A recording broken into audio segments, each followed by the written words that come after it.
কিন্তু আপনি কি জানেন ইসলাম ধর্মগুরু মুহাম্মদ সাল্লাল্লাহু আলাইহি সাল্লাম নিজেই উটের মূত্র খেতে বলেছেন? সহিহ আল বুখারী হাদিসে স্পষ্টভাবে লেখা আছে, কিছু লোক নবী করিমের কাছে মদিনায় এসেছিল, কিন্তু তাদের শরীরে মদিনার আবহাওয়া সহ্য হয়নি। নবী করিম তাদেরকে বললেন, তোমরা শহরের বাইরে চারণ ভূমিতে যাও এবং সেখানকার ওদের দুধ এবং মূত্র পান করো। তারা তা করলো এবং সুস্থ হয়ে উঠলো। নিচে একটু ভালো করে লক্ষ্য করুন, এখানে দুটি আরবিক শব্দ ব্যবহার করা হয়েছে, আলবানিয়া যার অর্থ উটের দুধ, অন্যদিকে আবু আলিহা যার বাংলা অর্থ উটের মূত্র। এখান থেকে স্পষ্ট বলা যায় মুহাম্মদ সাল্লাল্লাহু আলাইহি সাল্লাম নিজেই উটের মূত্র পান করাতে বিশ্বাসী ছিলেন। সহিহ বুখারী 233 নম্বর হাদিস। এই হাদিসে পুরো হাদিসটা এসছে যে উটের মূত্র সেই ব্যক্তিদের পান করতে বলা হয়েছিল যারা পরবর্তীতে ইসলাম ত্যাগ করেছিল, উটগুলো চুরি করেছিল এবং সেই রাখালদেরকে হত্যা করেছিল।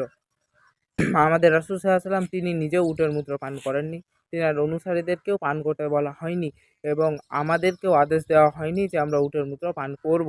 তো অতএব উটের মূত্র সরাসরি পান করা এটা অবৈধ বা হারাম, নাজায়েজ।